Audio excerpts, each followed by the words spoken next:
நம் தேவனாகிய இயேசு கிறிஸ்துவினால் உங்களுக்கு கிருபையும் சமாதானமும் சந்தோஷமும் உண்டாவதாக. பரிசுத்த அலங்காரத்தை குறித்து இன்றைக்கு நாம பார்க்கவிருக்கிற வேத பகுதி 1 கொரிந்தியர் 3வது அதிகாரம் வசனம் 17. 1 Corinthians chapter 3 verse 17. ஒருவன் தேவனுடைய ஆலயத்தை கெடுத்தால் அவனை தேவன் கெடுப்பார். தேவனுடைய ஆலயம் பரிசுத்தமாய் இருக்கிறது, நீங்களே அந்த ஆலயம். இந்த வசனம் தெளிவா நாம தான் தேவனுடைய ஆலயம்னு சொல்லுது. எதனால? அதை இன்னும் தெளிவா 1 கொரிந்தியர் 6வது அதிகாரம் 19வது வசனம் காண்பிக்குது.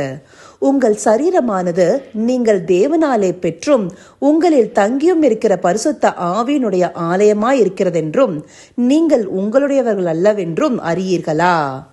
அந்தபடியாக நம்முடைய சரீரமானது தேவனிடத்திலிருந்து நாம பெற்றுக்கொண்டதுமாக அதிலே தேவனுடைய ஆவி வாசம் செய்கிறதாக இருக்கு.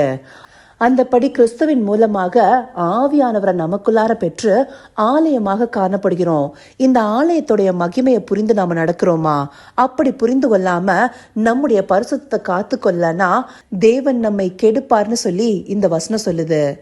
இப்படி விசுவாசத்தின் மூலமா நம்முடைய சரீரம் தேவாலயமா மாற்றப்பட்ட போது மாத்திரம் இல்ல, இதற்கு முன்பாக பிசிக்கலா, அதாவது நாம பார்க்கக்கூடிய விதத்துல தேவாலயம் இருந்த போதும் அதனுடைய பரிசுத்தத்தை காத்து கொள்ளாத போது தேவன் அதை கெடுத்து போட்டதை நம்மால பார்க்க முடியுது. ஆதியில தேவன் தங்கும் ஆலயமாக ஆசாரிப்பு கூடாரம் இருந்தது. அதுல இருந்த மகா பரிசுத்த ஸ்தலத்துல உடன்படிக்கை பெட்டியின் மேல தேவனுடைய மகிமை காணப்பட்டது. அந்த பரிசுத்தத்தை மக்கள் காத்து கொள்ளாத போது என்ன சம்பவித்ததுன்னு சொல்லி நாம கடந்த நாட்கள்ல கூட பார்த்தோம். ஏலி என்னும் பிரதான ஆசாரியனும் அவருடைய குமாரரும் தேவாலயத்துடைய மகிமைய பரிசுத்த குலைச்சல் ஆக்கின போது உடன்படிக்கை பெட்டி பெலிஸ்தியரால கொண்டு போகப்பட்டது. அந்தபடி உடன்படிக்கை பெட்டி இல்லாம கிட்டத்தட்ட 20 வருஷத்திற்கு மேலாக அந்த ஆலயம் காணப்படாம போச்சு. அதற்கு பிற்பாடு தாவீது ராஜா உடன்படிக்கை பெட்டியை மீட்டு வந்தாரு. அவர் ஒரு தேவாலயத்தை கட்ட விரும்புறாரு. ஆனா தேவன் அவருடைய குமாரனாகிய சாலமோன் மூலமா முதல் தேவாலயத்தை எழுப்புறாரு. அந்த தேவாலயத்தை தேவன் தன்னுடைய மகிமையினால நிரப்பினாரு.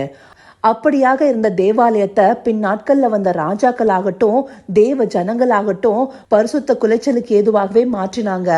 முக்கியமா எரேமியா தீர்க்கதரிசியின் புஸ்தகம் 7வது அதிகாரம் 11வது வசனத்தை பார்க்கும்போது, என் நாமம் தரிக்கப்பட்ட இந்த ஆலயம் உங்கள் பார்வைக்கு கல்லர் குகையாயிற்றோ, இதோ நானும் இதை கண்டேன் என்று கர்த்தர் சொல்லுகிறார்.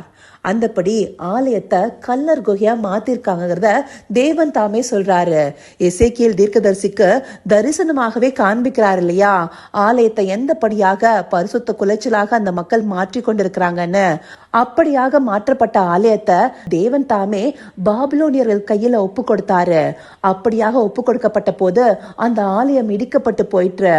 அந்த ஆலயத்தின் நிலை மாறினது மாத்திரம் இல்லாம அந்த மக்களும் சிறைப்பிடித்து கொண்டு போகப்பட்டாங்க. அதற்கு பிற்பாடு தேவன் தாமே செருபாபேலுடைய தலைமையில 2ஆம் தேவாலயத்தை எழுப்பினாரு. அப்பொழுதும் தேவன் தன்னுடைய மகிமையினால ஆலயத்தை நிரம்ப பண்ணாரு. ஆனா பின்னாட்கள்ல மறுபடியுமாக மக்கள் வழிவிலகி போய் தேவாலயத்தை பரிசுத்த குலைச்சலாக்குனாங்க. முக்கியமா ஆண்டவராகிய இயேசு கிறிஸ்துவின் காலத்துல ஆலயத்துல வியாபாரங்களை செய்து கொண்டிருந்தாங்க. அதனாலேயே அப்படியாக வியாபாரம் செய்து கொண்டிருந்தவங்களை கிறிஸ்து அங்கிருந்து துரத்தி விட்டு அவர்களிடத்துல என்ன சொன்னாரு? மத்தேயு 21வது அதிகாரம் 13வது வசனத்துல, என்னுடைய வீடு ஜப வீடு என்னப்படும் என்று எழுதியிருக்கிறது, நீங்களோ அதை கல்லர் குகையாக்கினீர்கள் என்றார். இதே மாதிரி தானே எரேமியா தீர்க்கதரிசியின் புஸ்தகத்திலையும் கல்லர் குகையாயிற்றோன்னு சொல்லி தேவன் கேட்கிறாரு. அந்தபடியாக தேவனுடைய ஆலயத்துடைய மகிமையை அறிந்து கொள்ளாம அதை பரிசுத்த குலைச்சலாக மாற்றும் போதெல்லாம் தேவனுடைய கோபாக்கினை வருகிற விதமாக இருக்கு. அந்தபடியா 2ஆம் தேவாலயமும் ஒரு கல்லின் மேல் ஒரு கல் ஈராதபடி இடித்து போடப்படும்னு மத்தேயு 24வது அதிகாரம் 2வது வசனத்துல கிறிஸ்து தாமே தன்னுடைய சீஷர்களிடத்துல சொல்றாரு இல்லையா. இந்தபடி கட்டிடமாக காணப்பட்ட ஆலயம் பரிசுத்த குலைச்சலாக மாற்றப்பட்ட போதே தேவனுடைய கோபாக்கினை வந்ததை நம்மால பார்க்க முடியுது. அப்படி இருக்கும்போது தேவன் நம்முடைய சரீரத்தையே ஆலயமாக மாற்றி அவருடைய பரிசுத்த ஆவியானவரை நமக்குள்ளார தந்திருக்கிறாரு. அவரை விசுவாசத்தின் மூலமாக பெற்றுக்கொண்ட நாம எப்படி இருக்கணும்? அந்த பரிசுத்தத்தை காத்து கொள்பவர்களாக இருக்கணும் இல்லையா. ஒரு நாளும் நம்முடைய சரீரத்தை நாமே கெடுத்து போடக்கூடாது. நம்முடைய சரீரத்தை எப்படி ஒப்பு கொடுக்கணும்னு ரோமர் 12வது அதிகாரம் 1 வசனம் சொல்லுது இல்லையா. நீங்கள் உங்கள் சரீரங்களை பரிசுத்தமும் தேவனுக்கு பிரியமுமான ஜீவபலியாக ஒப்பு கொடுக்க வேண்டும் என்று. அந்தபடியா நாம தேவனுக்கு பிரியமான ஜீவ பலியாக நம்முடைய சரீரங்களை ஒப்பு கொடுக்கிறவர்களாக இருக்கணும். அதை விட்டுட்டு நம்முடைய சரீரத்தை துர்ச்சைகளுக்கு இடமாக மாற்றக்கூடாது. ஆவியானவரை பெற்றுக்கொண்டு ஆலயமா காணப்படுகிற நாம தேவனுடைய பரிசுத்தத்தை காத்து கொள்கிறவர்களாக இருக்கணும். நம்முடைய வாயிலிருந்து தீட்டான ஒன்றும் புறப்படாதபடிக்கு, அதாவது கெட்ட வார்த்தை ஒன்றும் புறப்படாதபடிக்கு பார்த்து கொள்ளணும். பக்தி விருத்திக்கு ஏதுவான நல்ல வார்த்தைகளே பேசணும்னு சொல்லி எபேசியர் 4:29 சொல்லுது. அதே போல நம்முடைய உடலை விபச்சாரத்துக்கோ வேசித்தனத்துக்கோ ஒரு நாளும் ஒப்பு கொடுத்துடக்கூடாது. அது நோக்கத்துல வரும்போதும் பாவம்னு சொல்லி நமக்கு வேத வசனம் தெளிவா சொல்லுது. அது மாத்திரம் இல்ல, தகாத உணவுகளை எடுத்துக்கொள்ளும் போது அது கூட நம்முடைய சரீரத்துடைய பரிசுத்த போக்குகிறதாகவே இருக்கு. அதனால்தான் லூக்கா 21:34 பெருந்திண்டியை பற்றி சொல்லப்பட்டிருக்கும். பெருந்திண்டினா என்ன? அதிகப்படியான உணவு. நாம அதிகப்படியான உணவை எடுத்துக்கொண்டாலும் இல்ல சில முறையற்ற உணவுகளை எடுத்துக்கொண்டாலும் அதுவும் நம்முடைய சரீரமாகிய ஆலயத்தை பரிசுத்த குலைச்சலுக்கு ஏதுவாக நடத்துகிறதாகவே இருக்கும். முக்கியமா குடிப்பழக்கத்துக்கு அடிமையாக்க கூடாது. அநேக கிறிஸ்தவர்கள் இப்ப சோசியல் ட்ரிங்கிங்னு சொல்லி மதுபானத்திற்கு விலை போகிறவர்களாக இருக்கிறாங்க. இந்தப்படியான காரியம் எல்லாமே நம்முடைய சரீரமாகிய ஆலயத்தை பரிசுத்த குலைச்சலாக மாற்றும்.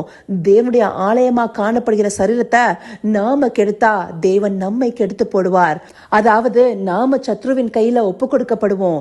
இப்படியான நிலைக்கு நம்மை நாமே தள்ளலாமா? அந்தபடியாக இருக்கக்கூடாதுன்னா நம்முடைய சரீரமாகிய ஆலயத்தை பரிசுத்தத்திற்கு ஏதுவாக காத்து கொள்ளணும்.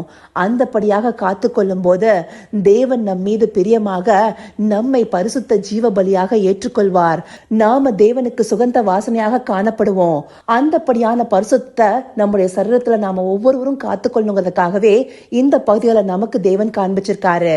இதை உணர்வுள்ள இருதயத்தோடு பார்த்து நம்முடைய சரீரமாகிய ஆலயத்தை பரிசுத்தமா காத்துக்கொள்ள அவரை நோக்கி பார்ப்போமா? கர்த்தாவே, தேவாதி தேவனே, உமக்கே இந்த வேளையில நன்றி செலுத்துகிறோம் ராஜா. அப்பா, எங்களுடைய சரீரமானது உம்முடைய ஆவியானவர் தங்கும் ஆலயமாக இருக்கும் போது அதை நாங்க பரிசுத்தமில்லாமல் காத்துக்கொள்வது நல்லதல்லங்கிறத இந்த வார்த்தைகள் மூலமா எங்களுக்கு காண்பிச்சிருக்கீங்க தகப்பனே. தேவரீர் பரிசுத்த ஆவியானவர் மூலமாக எங்களுக்கு தந்த பரிசுத்த அலங்காரத்தை காத்துக்கொள்பவர்களாக ஒவ்வொரு நாளும் நாங்க கவனமா இருக்க நவமான இருதயத்தை தந்தர்லங்க தகப்பனே. ஆம் ராஜா, பரிசுத்தமானது உம்முடைய ஆலயத்தின் அலங்காரமா இருக்குதுங்கிறத அறிந்து கொண்டு எங்களுடைய பரிசுத்தத்தை காத்து கொள்ள தேவரீர் எங்களுக்கு கிருபை பாராட்டுங்க. அப்படியே நீங்க எங்களை நடத்த போகிற தயவிற்காய் நன்றி செலுத்துகிறோம். சகலவித துதி மகிமை கனம் யாவும் ஒருவருக்கே செலுத்துகிறோம். இயேசு கிறிஸ்துவின் மூலமாய் வேண்டிக் கொள்கிறேன் பிதாவே. ஆமேன், ஆமேன்.